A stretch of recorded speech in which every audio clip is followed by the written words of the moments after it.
Well, I am originally from the Dominican Republic. My name is Olivero. I'm a pediatrician. I practice in Bronx, New York. I'm a community pediatrician. That means that I work with children in the community. I am a COVID-19 survivor, and I am in the front lines currently working with coronavirus patients and parents doing testing in the Bronx, which is the area that has had the highest impact from the epicenter of this pandemic, which is the city of New York. Yes. And that's, it's amazing in and of itself that you lived through and you survived the coronavirus yourself. And what was that like? Like, I mean, getting sick with the coronavirus was an experience on my view of life. I have to say that my perspective from what is important and essential and where the priorities are has been renewed and refreshed after I was sick with the coronavirus. The uncertainty, not being certain of what was going to happen, caused a level of comfort on myself to be okay with the unknown. And I just have to say that I got sick early on in March when we did not know a lot of this virus and the impact. We just starting in the wave of the tsunami that has been the coronavirus in New York. And I learned to be okay with the things that we don't know. So I have a new look at life. I have a new passion, a renewed passion for my career and for the service that I still have to offer to my patients. I'm sure. And I can just imagine. And that's probably wonderful. Now, do you think that now because you had the coronavirus that you're able to, you feel better that you've had it, and so that you can serve more people in a better way because you've had it and don't have to worry about getting it so much? Yes, it has given me an extra layer of reassurance, I would say, that it's okay for me to go back to the front lines as it was when I started, continue working and started doing tests in the Bronx. Because I already had the disease and I have immune response. I have developed antibodies against the coronavirus that by definition are protective. And yes, it allows me to do more, to be more in the front lines and to continue to do the work that needs to be done in my community. That's wonderful. It's wonderful. So you own your own clinic, correct? Correct. And yes. It's in Bronx, and you work with children. Yes, we are a pediatric clinic. We are a level 3 patient-centered medical home. And for those that are not familiar with the term, this is a quality standard by the Department of Health. And the level 3 is the highest quality standard of healthcare for children. We have held this for many years since the beginning. This is something that we take pride into being able to offer this level of quality care for our patients. As a pediatrician, I belong to a larger group of pediatricians that are rooted in the community. That means that we are not hospital-based, we are community-based. And my group is called SOMOS, SOMOS. We were the first group of doctors in the front lines here in the city of New York when the unknown was the rule of the land. And we are more than 2,500 community doctors, and we are still assisting in the front lines of our communities. And we mostly serve the minority and underserved communities in the city of New York. So what have you been seeing as far as COVID and children? Because I do know that a lot of parents feel that, oh, children aren't getting it, so I don't need to really worry about my child. I know a lot of parents are really anxious, want their children to go back to school, and however, I know that there is a point of, they need to be protected too. And a lot of parents saying, well, it's just children that have weak immune systems, or children that already have previous diseases and things like that. Is there a truth to that, or are children just as susceptible to it as adults are? Kristi, I'm going to answer your question in this way. It's going to be two. I'm going to collapse some of the things that I think parents need to know. If you allow me to do that, and thank you for bringing that to the topic, because one of the things that I was very happy when the coronavirus pandemic hit us is that, okay, we are safe. Children are not infected, so they're not seriously infected. I was getting reassured, as a pediatrician, that my kids are going to be safe. Mm-hmm. They are going to be, or at least mildly ill from the disease. And that was the beginning. And the truth is that many kids get only mild symptoms. They don't get seriously affected. However, there are few components even within the child or the children that are mildly affected because they don't get seriously ill.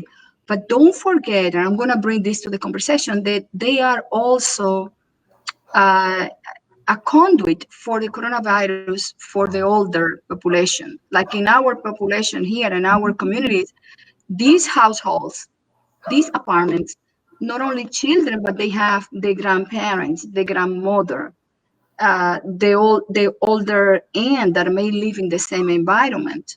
So the children in the beginning, they were all bringing perhaps the coronavirus to the household. And we know that there was a horrific impact in the elder and the adult population in the city of New York. So that's when it's a mild disease where, thank God, they were not affected. However, as the pandemic progressed, weeks ago, we started to see a seriously devastating disease in children.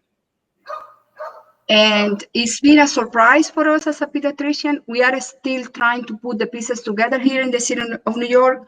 We have around 195 cases so far. And the disease presents with a very distinct pattern. And we know that it's associated with the coronavirus. So that means that, yes, kids could get seriously affected. It could be a devastating disease in children, just to answer your question. And so technically, children can be carriers of the coronavirus and then infect grandparents or parents or whomever without them necessarily having the symptoms. Is that what I understand? Absolutely. They could be asymptomatic, no symptoms, or they could be mildly ill, meaning they get, like a cold, like an upper respiratory infection, but they don't get a serious, devastating disease from coronavirus. And this is the mild cases. Most kids in the beginning, they were not seriously affected. But if we put the component of the transmission of the coronavirus within the family, then it's an important factor to consider also. Mm-hmm. Absolutely, because that is something really important, because obviously most children are surrounded by adults, so therefore they need to be cared for. Mm-hmm. What is it that you are seeing then in the children that are getting it? Now, I heard there is, I don't remember what it's called, but I did hear that some children are showing signs of another Yes. disease? I don't Yeah. remember what it's called. It's called Kawasaki disease. Yes. Can you tell me a little bit about that? Absolutely. So when the kids started to present seriously ill, they presented with symptoms of a disease that is not new. We've known this disease since the 1960s. It's called Kawasaki disease. And the disease was named in the honor of the Japanese doctor who put these symptoms together and they name it. And we know Kawasaki for decades now. And it's a serious disease because it causes severe damage to multiple systems in the patients, especially the heart. Kids with Kawasaki, they could present with inflammation of the heart arteries, and they could have devastating disease, including death from that. So we know Kawasaki disease, and okay, I've had patients with Kawasaki disease in the past. These kids present with fever, especially fever that lasts more than 5 days. Those is the Kawasaki. I'm talking about Kawasaki prior to the COVID-19 epidemics or pandemic that we have here. So a child with Kawasaki typically will be a younger kid, like preschool child, and they will come like with a cold, but the fever will prolong, will be high, more than 5 days. Then these kids start to develop a rash. They could have a red skin and rash. They have some injection of the conjunctiva. Their eyes turn red. That's called conjunctivitis. They could have redness of the oral mucus. The tongue is very red. It looks like a strawberry. Some kids develop lymph nodes and swollen glands in the neck, swelling of the hands and feet. And then we knew that was, it's okay, this is Kawasaki. We know that we have to do certain things to prevent the severe inflammation of all these systems, because the arteries and the blood vessels, they become inflamed to produce an inflammation of the heart arteries that could explode or be catastrophic for a child's health. That's Kawasaki, and we know that. However, when we start to see, in Kawasaki, let me tell you this, Kristi, it's a relatively rare disease. You don't see Kawasaki like the way we've seen these other Kawasaki-like presentation after COVID-19. I don't know if that makes sense, if I'm making myself clear. Yeah. So I could see one Kawasaki, or I could see 2 Kawasaki's a year. But seeing a cluster, seeing all these kids presenting that we thought is Kawasaki, a lot of them, it was really alarming in the pediatric community. It was absolutely alarming. So I don't know if that's clear, if you want to bring another idea to the topic, but that's the Kawasaki. Now, so then generally, so the Kawasaki, so what exactly then is the link between Kawasaki and COVID-19, if there is one? Yes, thank you. That's excellent. The classic Kawasaki, the one that we know from before, we suspected that it was due to a viral infection. We suspected that it was a germ producing this inflammation in all the systems of the child, the eyes, the organs, the heart, the kidneys. We said, okay, this is perhaps a virus. But honestly, we were never able to prove it. We suspected that the cause, the etiology of Kawasaki was unknown.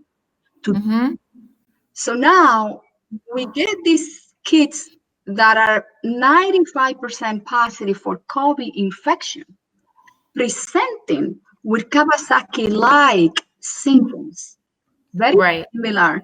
They have prolonged fever, they have the conjunctivitis, the red eyes, the redness on the oral mucus, the lymph nodes, the hands and feet swelling, and they have a much more severe inflammation on all the internal vasculature of the systems and organs, like the heart, the kidney, the liver could be affected, more severe. And that was alarming. We said, wow, is it COVID causing Kawasaki? I asked myself, I said, is this weird? This is the cause that we've been looking for decades? Or this is something similar, presenting with similar symptoms, but even more severe, because that's what we are seeing. Mm-hmm. Yes. And so, okay, for those of you that are just, anybody that's just coming in now, if you'd like also, there is a live chat.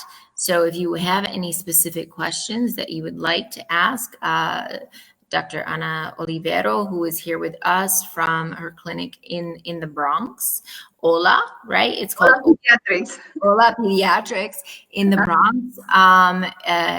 She is a certified pediatrician, originally from the Dominican Republic, and she has been working with children and for many, many years. And you do a lot of wonderful work. Aside from that, you do a lot of great humanitarian work too, that I read about. But also, so if anybody has any questions or anything that they would like to ask, they're welcome to come in and say something. We have a hello from Toronto, someone just said, and we have a buenas noches here. So can you see the chat too on your end or no? Let me see.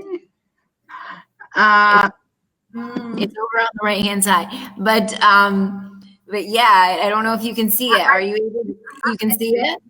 Very good. Okay, so then this way, if questions come in too, you're able to see them also. So anybody that's there and has questions, I'm Kristi Maggio. I'm here in the Dominican Republic. This is Dr. Ana Olivero. She is a pediatrician from the Bronx, and we're here talking about COVID-19 and how it affects children. Yeah. So let's continue. So in your clinic itself, how many cases specifically of COVID in children have you seen so far? I've seen, I would say about 1% or less than my population. We run a large clinic and we've been doing telemedicine. So initially my kids, the kids from Ola Pediatrics, they were mildly ill. And many of these parents, they didn't take them to the testing centers because the kid was not seriously ill, and we did not have the test done at that time. It was in the peak of the pandemics. Now they're coming more on board, and we are doing testing every day. But it's about the attack rate for children is about 1%, like one. It's not a lot, and the cases are mild. However, the kids that are seriously ill with this new serious, severe COVID-19 infection in kids, we call that pediatric multisystemic inflammatory syndrome in children. So it affects children. It's a hyper-inflammatory. It's a severe inflammation of all the organs and system, and it's multisystemic, meaning that affects different systems like the cardiovascular system, the lungs, the respiratory system, the kidneys, the liver, and the skin also, and affects children, and mostly affects kids from 5 to 14 years. It's a little bit different from the Kawasaki that we used to know before the COVID-19, that it was more common in kids in preschool age, 1 to 5 years. We see more of these severe cases in the 5 to 14 years population, or adolescents and children. And I think we have a question here. Is it okay if I? Very good. Our question, it says, what are the chances that children who are carrying COVID-19 become sick? Well, we have to define first, become sick at what level? Sick in the mild disease, or sick in the serious, severe pediatric multisystemic inflammatory syndrome. So the chances of them to become sick in the mild presentation of the COVID-19 are low. So kids, for the most part, they are asymptomatic. I think it's around 1%. I don't have the exact figure because these numbers change constantly. The bottom line is that they seem to be not sick in the mild disease. And the chances of a kid to develop the severe pediatric multisystemic inflammatory syndrome are even slimmer. What happens is the severity of the presentation. That's where the concern lies on.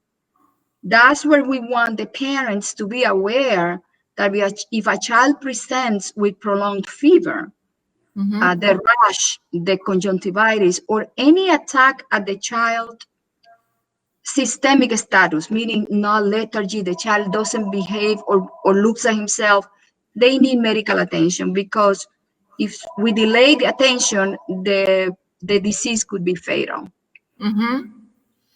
Yes, absolutely. And we have another. And do you think we will see more children coming down with the disease if they were back to school closer to other children? That puts into the table the concern that we all have, that how life is going to look when kids come back to what we attempt to make a normal life. I was just reviewing here today's news for doctors from Major Cuomo in the city of New York. The Department of Health is publishing that we're starting to open the daycare centers, and we are not even talking about schools now. We're just talking about daycare centers of the camp, and we have basic understandings so far in what is happening. And we have to remember that we learn as we go with this pandemic. So if we take the measures that we all know that we need to take, even in the school setting or in the daycare center, meaning the social distance that we know is necessary, it's not always that as easy to maintain in kids, but if we could provide that, and the basic things that a child needs to master, not only to protect himself or herself from COVID-19, but as a hygiene for the rest of their life, like washing hands and how to wash hands and what is important, and using a mask according to the capacities of the kid in the age, in the developmental stage. They're all protective measures that we have to consider and talk about. So do I think we'll see more kids coming down with the disease if they're back to school closer to other children? The question is yes, if the conditions of the propagation of the COVID-19 virus are there for the virus to spread. But if we take the intelligent measures that we know how to take to stop the propagation of the virus, not necessarily. Now, I have a really an important question, because something that you had addressed before is that children may not necessarily be coming down with it, but adults are, obviously. What about the school staffs? I mean, obviously, yes, we have to be concerned about children going back to school. Yeah. What about the teachers? And that is great. Children can go back to school, but if they're carrying it but not getting it, yeah, we are that for the employees that are there and the teachers that are there with them firsthand. Absolutely. I think you have brought a very valid concern. You're talking about the staff that are there for the kids, for them to learn. And they are certainly in the front lines in the business of educating a child. And I give all my respect to them for that. One of the things that I recommend and that we are doing here in the city of New York, when we decided to reopen our clinics, we were able to do some tests. As the medical director of of Ola Pediatrics, I needed to know. I'm going to give my example, so see if that will, give something of value to you, Kristi. I wanted to know if I have people that have had some response or some protection against the coronavirus. If I have some of my staff or my collaborators, as I call them, that are never been exposed to coronavirus, so they were not really prepared from the standpoint of having immune response or antibody or defense, like many people call it. So we started by doing blood tests in all the staff.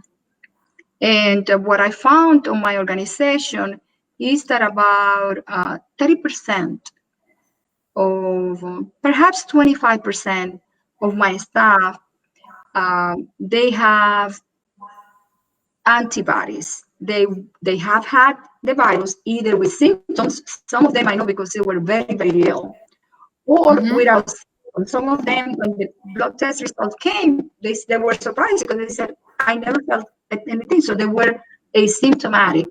But in the blood test, they show that they have developed immune response. They have developed a defense. So they are carrying immunoglobulins that are protective against COVID-19. In this case, specifically immunoglobulin G. So with that information, I said, okay, we're going to respect the social distancing. We're doing it. We're going to take the protective equipment and the masks that we need. And the persons that are showing in their blood test that they have protected, they could develop or could be more in the front lines than the people that are not. So we're taking those measures within Ola Pediatrics. I don't know if that communicates. It's something that helps. No, absolutely. Absolutely. I think, that is something that, you guys are on the front line. So, I mean, and if, has anybody that works with you or works for you that has had it, have they passed? Like, have they? Yes. Yeah, we have. I mean, I am a survivor. I have met my staff member having the disease. I've had family deaths. I have colleagues that have lost up to 4 family members. I lost family members.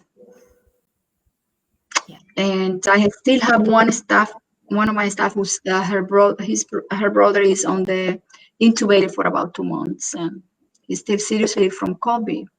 So the impact, as I said, in the city of New York has been Great. Something that you could not even imagine you will see. But I think that there is a new emerging class of us here, of humans. And these are the tough humans that are comfortable with the unknown. And it's not what happened to us, it's what we make it mean and the actions that we are taking. So that's what I have to say. I want to add on to the question about your staff, Kristi. We also taking other measures aside from the mask, keeping the social distancing between the staff as much as possible. We take temperatures every morning when they come in, so we keep a log of the temperatures, meaning that if someone of the staff has a fever or they have we could see a trending that the person is getting a fever, that's an alarm, that's an alert that we are really looking at also. That's a good question there. Now, I know, like, when I go to the supermarket here, they're taking my temperature. I don't know if they really know what temperature I should have, but they are taking my temperature, like with the scanner gun. Yeah. What is a temperature that should be concerned about in Fahrenheit and in Celsius? Yes, okay. So a fever, let's define a fever. A fever in Fahrenheit is an increase in the body temperature greater than 100.4 in Fahrenheit and about 38 centigrades, 38 degrees centigrade. I don't know if I'm saying the word correctly. No, You're saying the Fahrenheit. Yeah. Good stuff. So that's what we define as fever. If you don't have fever, that's fine. You are below 100.4 or below 38. Some people have 37, 37.3. It depends on the heart, how hot it is. If you are emotional, there are a number of things that change the temperature, but we define fever by these two parameters. I want to introduce to you something that I'm using also at the Ola Pediatrics clinics. Let's say that you don't have fever, but you see that the tendency is going up. Let's see you don't have 100.4, but let's say today you were 98.2, which is normal, or let's say in Celsius you are 37, which is normal. But tomorrow you are 99.2, and you are 37.5 in Celsius. Still no fever, but you see the slope and the trending. And then the next day you are 99 or 100, 100.2. That's a red flag. I don't know if that communicates. Or you are 37.8. That's a red flag. That's a person that you have to quarantine from your staff and let her be a few days and make sure that this is not a cooking or something that is developing. Yes. Right. Yes. It's just either she's ill or not. And another question that we have here is, if you had COVID-19, can you get it again? Thank you for bringing that. It's really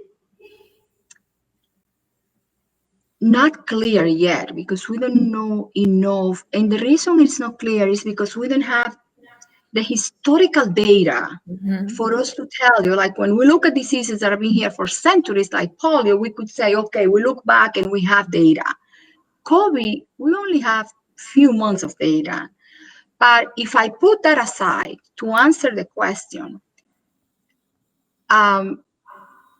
what we've learned for other viral infections, with few exceptions, but what we've learned with other viral infections is that once they enter into our bodies, we have the capacity to produce antibodies or immune response, meaning that our immune system is able to recognize and produce these antibodies that are going to neutralize the virus if they enter our body in the future.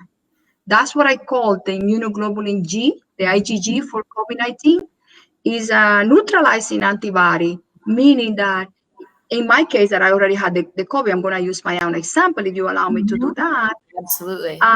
If I encounter COVID-19 in the future, that immunoglobulin G that I have is a memory antibody, is a memory defense that is going to identify that virus and is going to protect me from getting the infection in the future.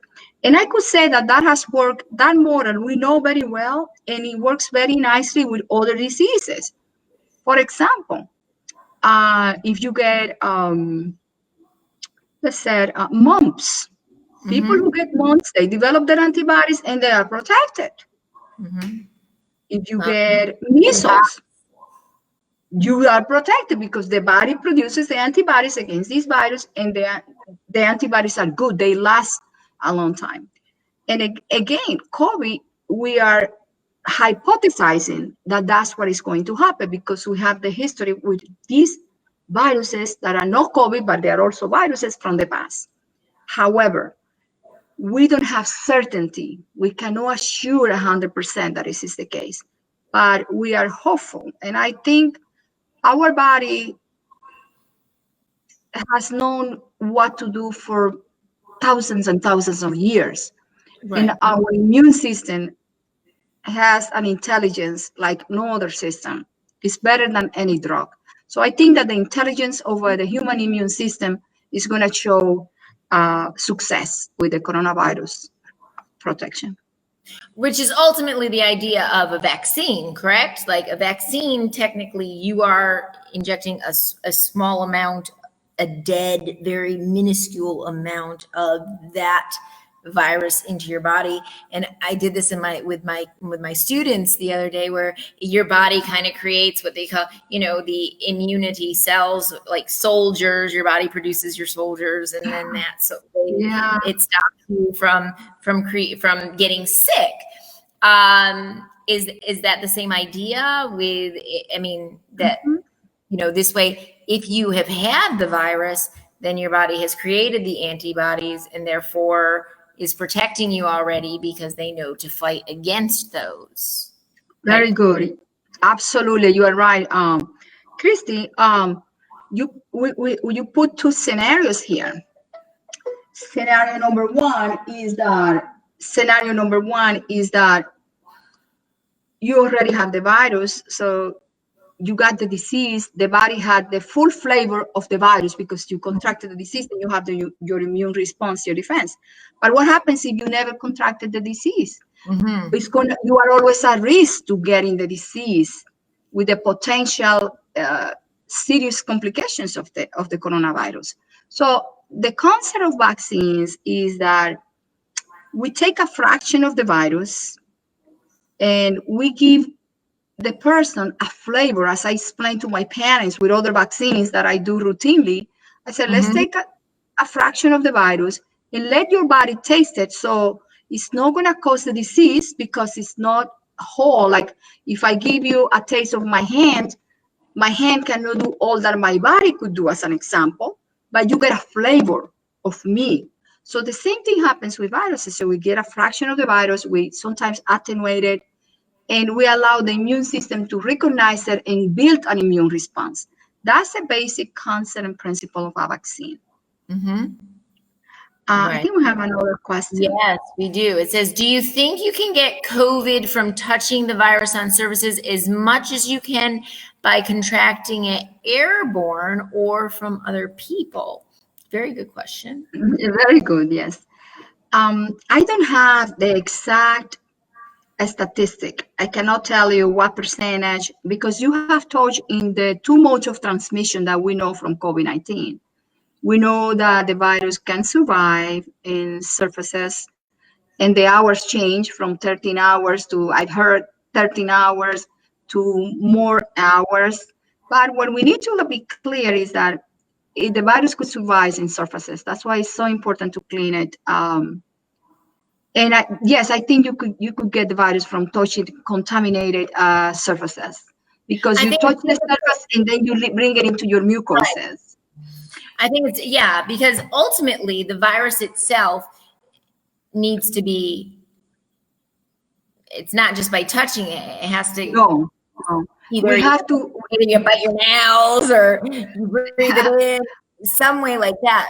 Ultimately, it's got to get into your system airborne, correct? Absolutely, yes.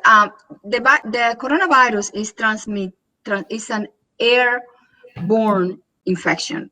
That means that it enters our body from our airways, meaning the nose, eyes, this mucus that we have, all this humid, and the oral mucus, but mostly the nose.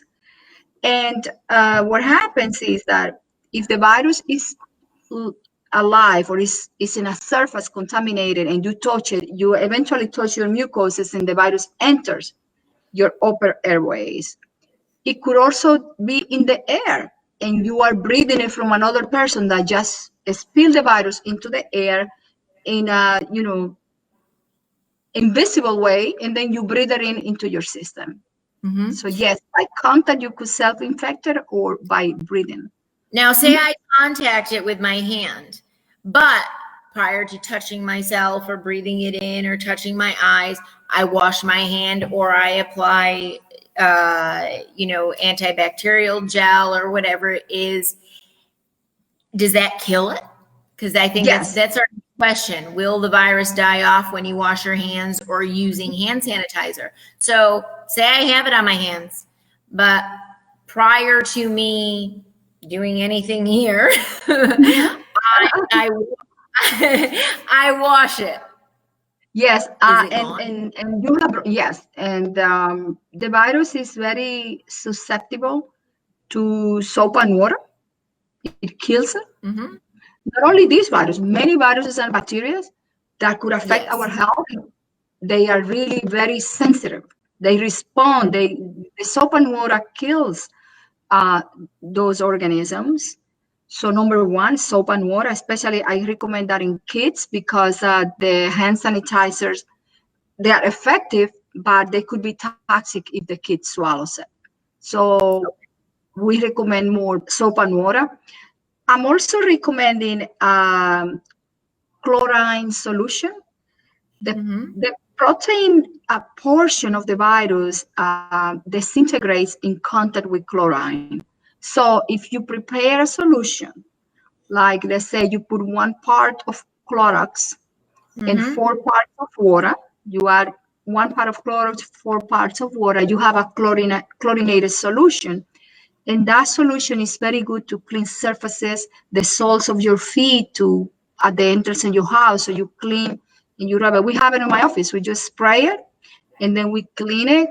And all the surfaces in the house could be cleaned safely with that. And for your hands, soap and water. Now I seen that they spray it on the bottom. Now you can pick up the germs on your feet. Definitely, we bring into our home environment a lot of germs, or I'm not saying specifically the COVID, but you could put, and the virus doesn't really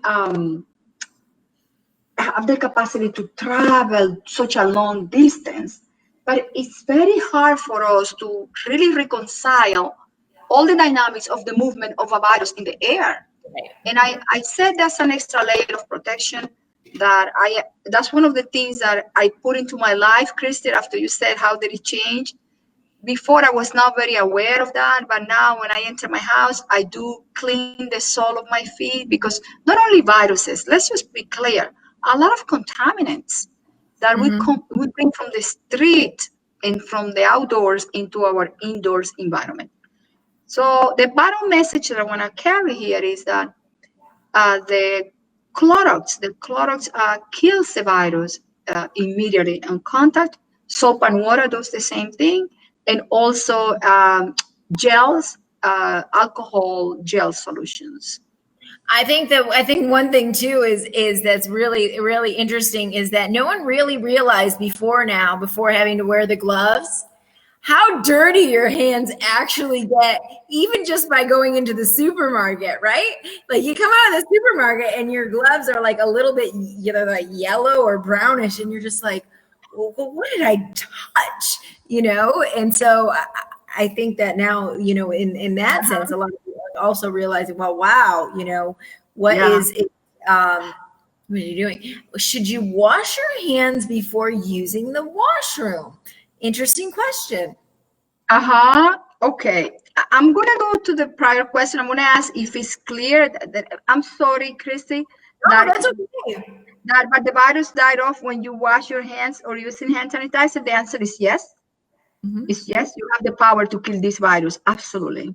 And then the other question is, should you wash your hands before using the washroom? I'm not clear that I know what a washroom is. Define that for me, please. The bathroom. Let me just address this.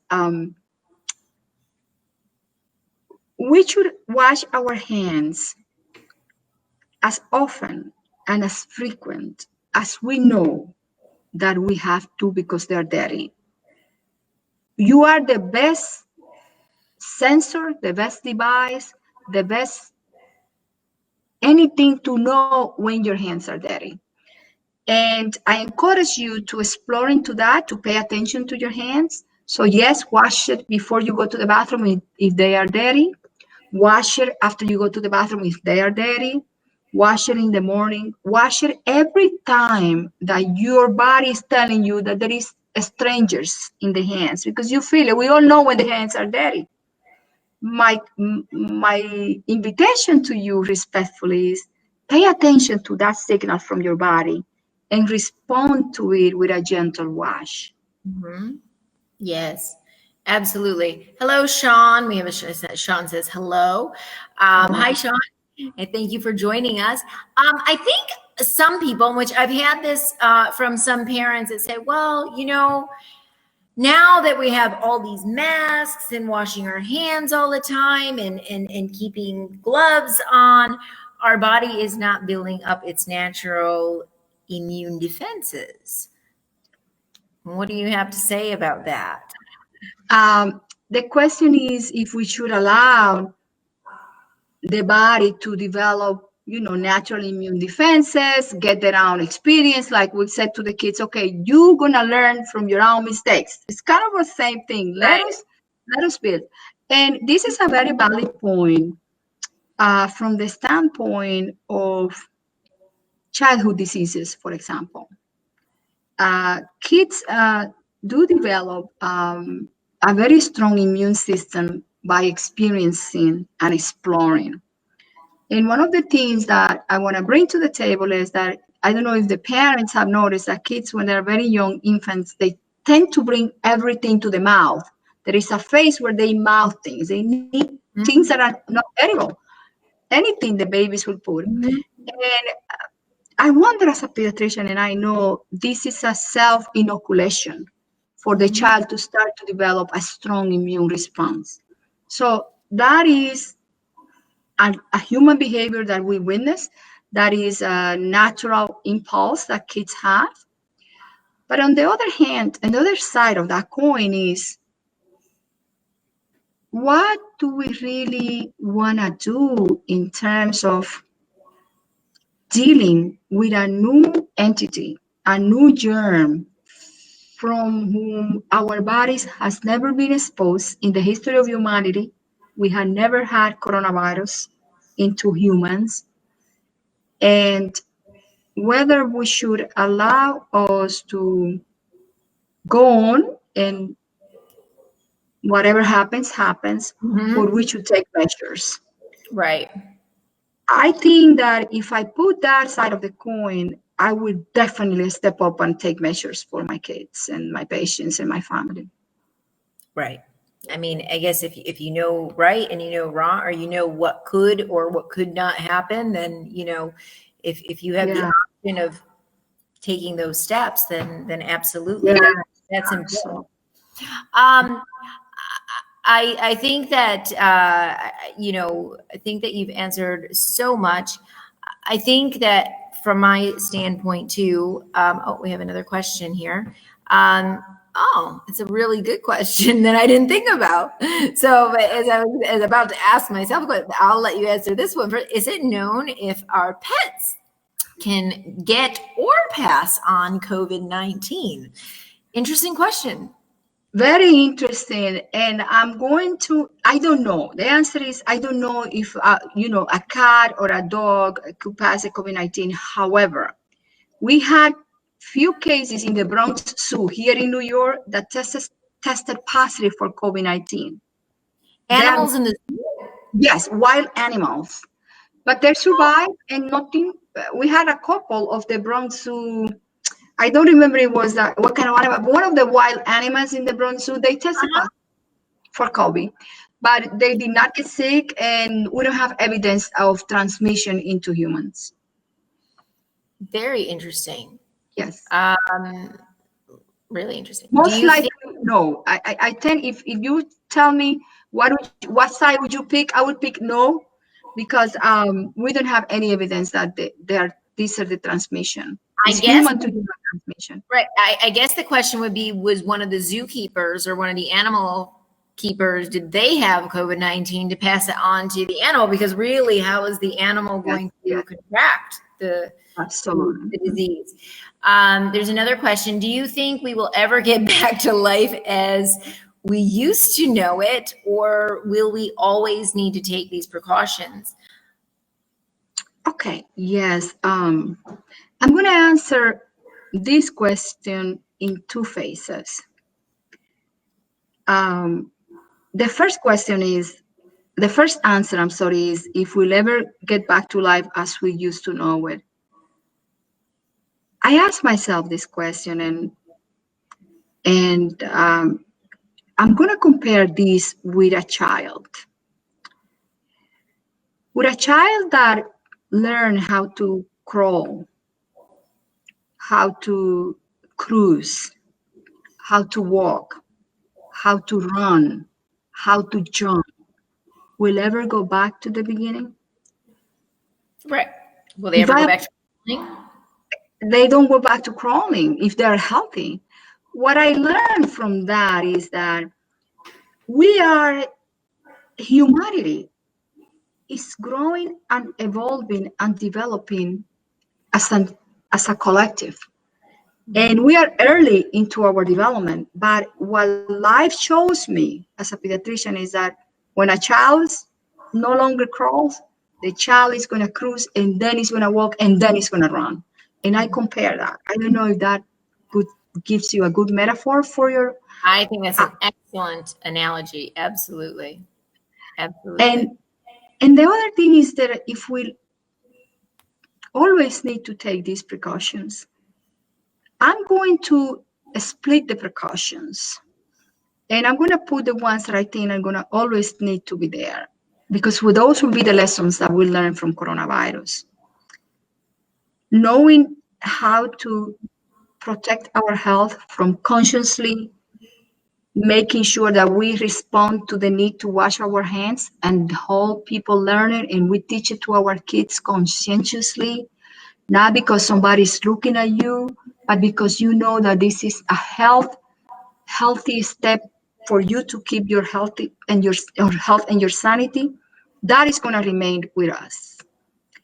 The precautions of be aware of your body. If you have a fever, a child that is not getting better, if someone doesn't look normal or does something is wrong, then pay attention. Something may be wrong. I think those are the lessons of coronavirus that we're going to learn, and they're going to remain with us for a long time. And in terms of the face mask, I don't know how long we're going to need it for, but we are going to use the face mask as long as we need to make sure or to have some comfort and easiness around protecting other kids and other people. And the social distancing, that's the one that I look forward that is going to be coming to an end shortly.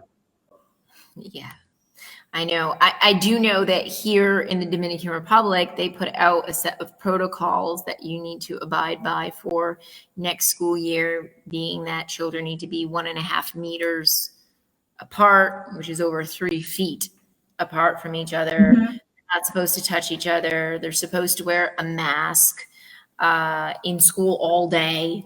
And, it's something that, to keep a child in a mask, especially here, because it's so hot. Like I don't even like it when I go to the supermarket, but at the same time, but to keep them in all day, it's going to be something that's really, really. It is challenging. I hear you, Kristi. However, if we could start the learning process with our kids and we could make it fun for them, the answer is yes. We are testing kids and we are looking for 2 types of antibodies. The ones that the body builds up or the body makes when you have an acute infection, meaning when you're sick with the virus, and the one that you develop after you get better, when the body gives you the protection on a long term, the memory antibodies. And we're testing for both. The other question was about, if a child has a face shield, do they need to use a mask? Mm-hmm. The answer to that is yes. When I do my testing, the first responders, we are using face shield because we are, in the front lines interacting, and we use our masks, we use gloves, we use all of our equipment. I don't see a child doing this kind of work, but if you are putting a face shield, put a mask too. Mm-hmm. Yeah, very. It's very interesting. I mean, I think that everything that you have shared with us, unfortunately, due to technology, is wonderful when it works all the time, right? I think it's, and one of the things, that I want to comment on is like, will life ever get back to normal? Well, what is normal really? And what is it that, and we all know that when things have happened or changed in the past, it has made us grow and change into being a part of something new and different in the future, which automatically becomes something new. And I think my main concern at this point in time too is, I think that there are fewer cases that these are coming about in children, which you had stated, but children being carriers and children being around adults, or children being in schools with older adults, or adults that have health issues, or like that is also something that needs to be taken into account. And absolutely. And if you allow me, I'm going to share with the audience what I suggest and what I've done when a child gets sick. And there is, because I have had adolescents, like older kids, that they have gotten sick, seriously sick, not for hospital admission. And I have had kids seriously ill. I have the whole spectrum, honestly. Like, okay, you're not going to be admitted to the hospital, but you are sick. You have the grandmother, you have the uncle. Those are the measures that we have suggested and implemented into the household. And the measures are this.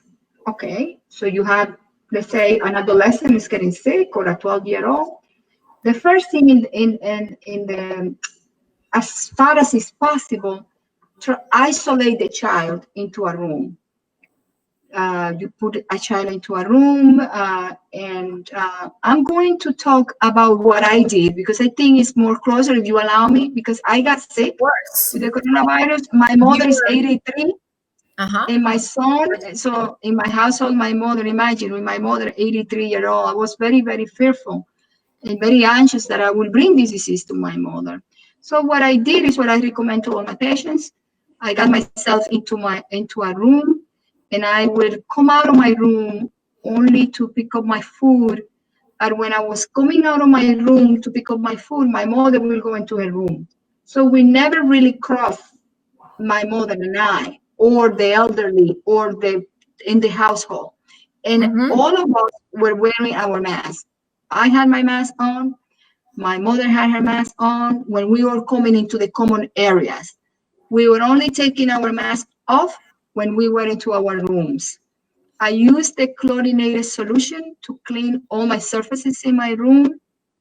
I washed my hands extensively, and I did my medical treatment. And that kind of measures, I think, play a role, because thank God my mom never got infected. She did not get coronavirus. And I think it was a very good layer of protection against the virus. Did she test for antibodies? Did you see if she? My mom is negative. I tested her. Yes, she had never seen coronavirus on her body. Wow. That's amazing. She had never seen it. I think I consider that a miracle, honestly, because I live in the same household. However, I want to share with you and your audience, Kristi, the sad reality of the inner city people from New York.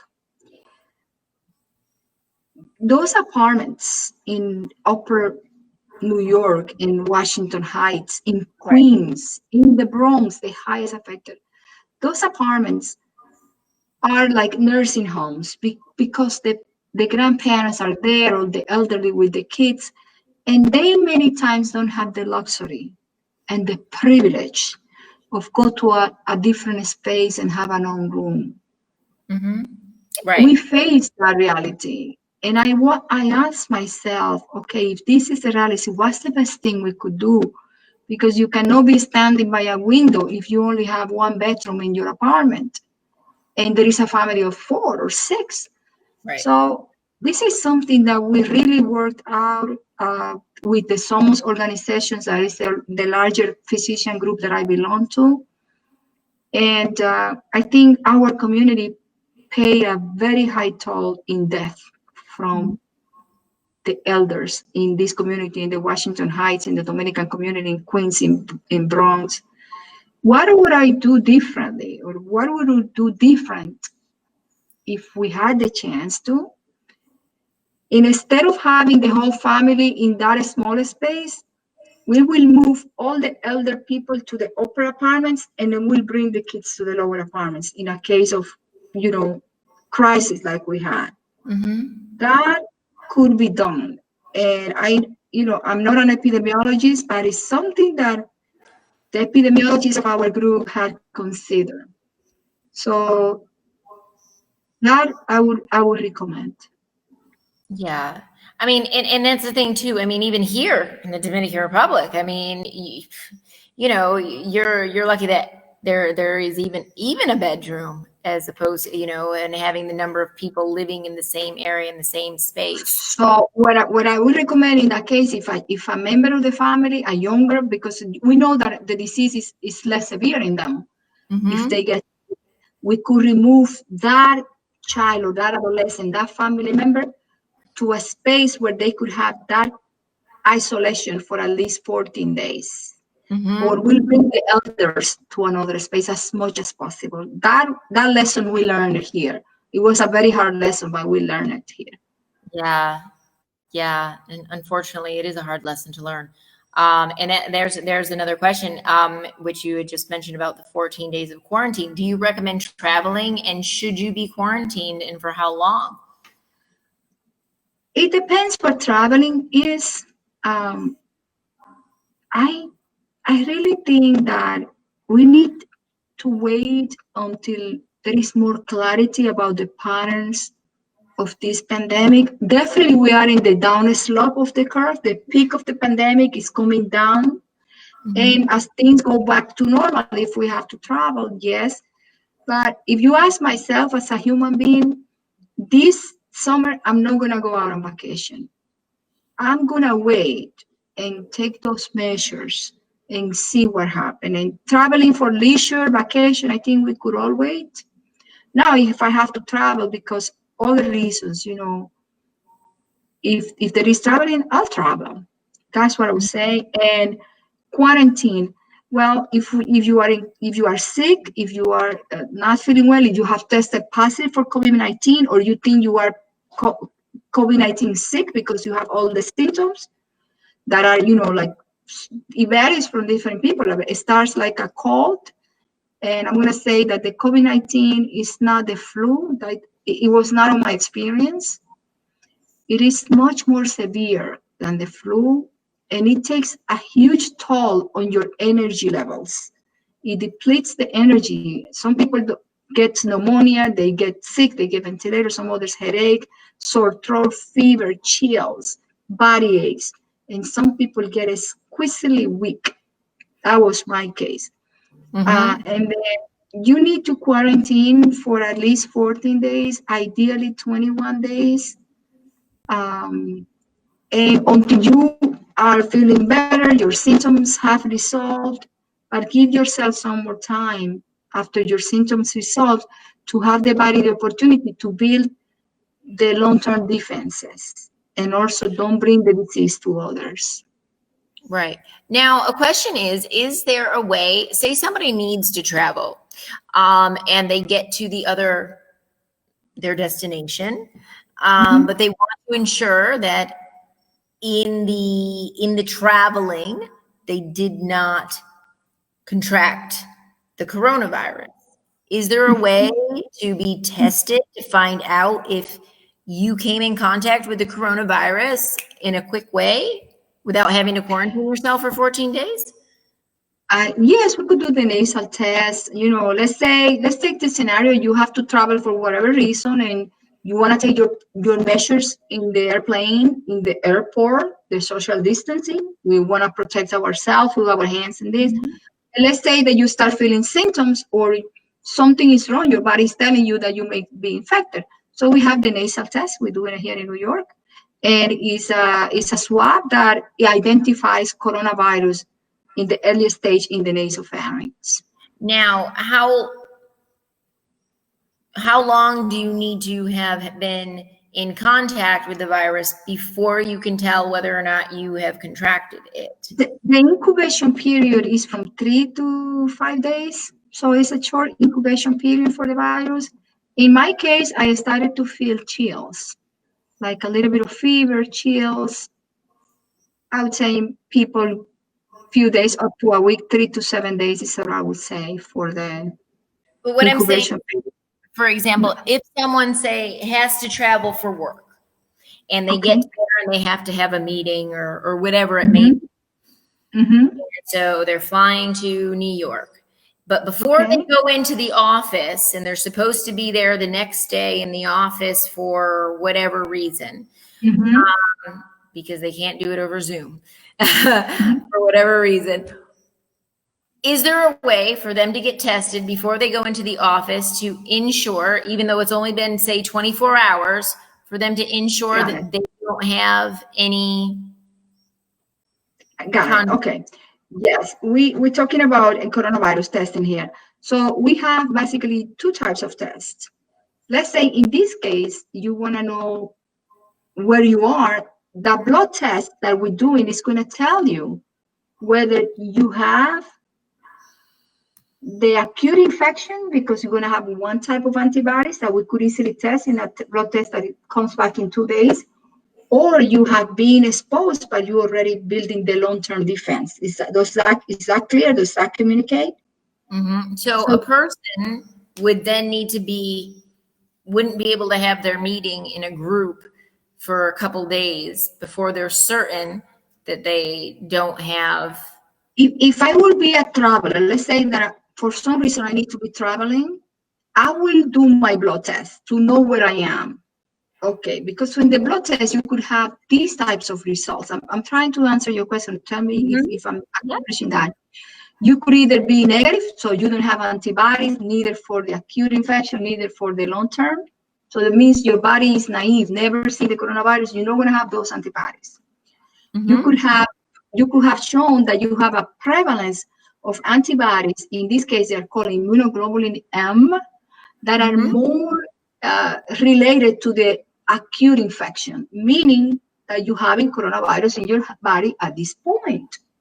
Or you could have the long-term memory antibodies that are immunoglobulin G, that tells you that you had it, but now your body has defense for the future. Does that communicate?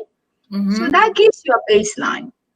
But now, if you are feeling sick, if you are having symptoms for the 2-3 days, then you have to do a nasal test to know, is this the flu or this is coronavirus or something else? Because your body is not going to have time to develop an immune response that early on. I don't know if that communicates. Yeah. Does that answer your question, Kristi? Because I know that a lot of people have asked, in that sense of it, and a lot of times here, especially like with the hotels and things like that, if people are coming in and they're traveling, are the hotels gonna test them when they get there to see if they contracted something along the way? And those are the hotel employees, or those are the hotel clients? The clients. So, for example, like they're worried that maybe if people come from the United States, Canada, how are they going to be able to tell once they get into the hotel? Are the hotels going to have tests that can automatically tell if they contracted something along the way? Let me ask you a question. Is the tourism industry in the Dominican Republic fully operating as usual, or is being restricted because of the pandemic? No, it's shut down completely right now. It's supposed to open back up slowly as of July 1st. And these are some questions that people have been. I'm going to share, and I got your question. Thank you. I'm going to share what we are doing in the medical community, because I have patients coming into my office also. But one of the things that you have to remember is that we could maintain the social distancing in the hotel, the face mask. I think everyone that coming into the common areas should have a face mask. Like here in New York, Governor Cuomo, it's a mandate to wear a mask. Now, if you prefer not to wear a mask, the business owners are okay to tell the client, you cannot enter here without a mask. So it is mandated to come to the supermarkets with a mask. So hotels could do the same thing. They could also check a temperature when they come into the hotel for the first time. Like, there are places here where we all check the temperature and see if someone has a fever, or in the airplanes, the social distancing, the hand washing, and also some institutions, I don't know how feasible it is, they're asking questionnaires to their clients when they come. Have you had a cough? You feel sick? Had a fever? The general, questions. But we're going to have to learn as we go on what are the measures that we need to take. Like in my office, as an example, we are doing telemedicine. It's a different industry. I got it. It's a different industry. We're doing telemedicine for anyone who is sick. We do telemedicine, seeing that we see them remotely. So the hotel could also be very watchful about that. And anybody who's presenting symptoms having been sick, they also have a doctor on. They could have them in a separate area and implement what we know about COVID with them, even as tourists. It is for the safety of the own person. And I don't know if that answered your question, but that's what I come to. It does. I guess it was more so how, if I contract the virus 12 hours ago, would a test show that I have it in my system? Like early detection of the virus. Well, this is a question that I'm going to answer this way. We have a nasal test, as I said, that is good to detecting the presence of the coronavirus in the nasopharynx. But in order for the test to be positive, you need to have a viral load, a number of viruses into the place that is high enough to make the test positive. I've seen cases of people that they did the nasal swab when they were sick and it was negative, and then when they did the blood test was positive. In that case scenario, there are two possibilities. It is a false negative, meaning test was technically false, wrong, and they didn't have the virus, or the person didn't have enough viruses yet to make a positive test. Does that answer your question? Yeah. And yes, I think absolutely. Is early. It is early. The viruses are very aggressive, but I don't think 12 hours is early. We need more. We need a few days for the virus to replicate, to infect our cells into the upper airways, and then go down the lungs and the other airways. And it could be early. So if you have a test that is negative after 12 hours, don't be relaxed. Repeat your test in 2 to 3 more days, especially if you are sick or feeling sick. I have one more question before I let you go. And if anybody else has a question, speak now or forever hold your peace. I've seen how some video about how some schools, they were doing the spray on the feet for the children, but then they had a steamer. So they were steaming. They took a steamer, like a steamer that you would iron your clothes, like the hand steamer, and they were putting they were putting it up and down the child. So if, say, they had the virus on their clothing or head or whatever, does steam kill the virus? Yes, heat. Remember, these viruses, they're very delicate molecules. So the heat, they have a lipid layer. So a virus is made of 3 components. A DNA particle inside, or RNA particle, which is the material, all the information is there. They have a lipid, which means fat layer, special kind of lipid layer or fat layer. And they have a protein layer. So, but they're very delicate. So heat is going to disrupt the lipid layer, and the virus is going to lose its frame. Just per se in that way. I know that here in the Dominican Republic, I know initially, because one of the biggest things when the virus first started was, go to the Caribbean because the virus can't survive in heat. Well, we all know that was. That's not the case. Because this is direct heat. When you apply heat directly, you're going to kill it by contact. It's like when you burn your hands. Right. We don't get burned in the Dominican Republic with a weather. Right. It needs to be extreme heat. Same concept. However, I'm going to mention some of the recommendations that I have posted in some of my Instagrams at Ola Pediatrics of Ana Olivero. I've been posting a few videos where we are doing at Ola Pediatrics with our garments, our gowns, because remember, we don't have all the protective equipment. When I am testing at the testing center, we have everything. But when we are in the day-to-day clinic, we need to really watch what we have because we don't have enough supplies. So one of the things that we're using our white gowns, and I have a video, as I said, but basically what we do is I hang the gown into a hanger. Mm-hmm. My white gown, I use it as a protective equipment because I close it and that's my outer layer. So, and I take a chlorinated solution. In the same way, I spray the bottom of the sole of my feet for every time a patient enters into my clinic. We're doing that now as a measure of protection. We spray the gown, just a spray, from concentrically front and back. I hang the gown behind the door, and the next day, I have a disinfected gown with clothes. We've been doing it like that. Mm-hmm. I think it could be very dangerous for a child. Yeah, steam would probably be better.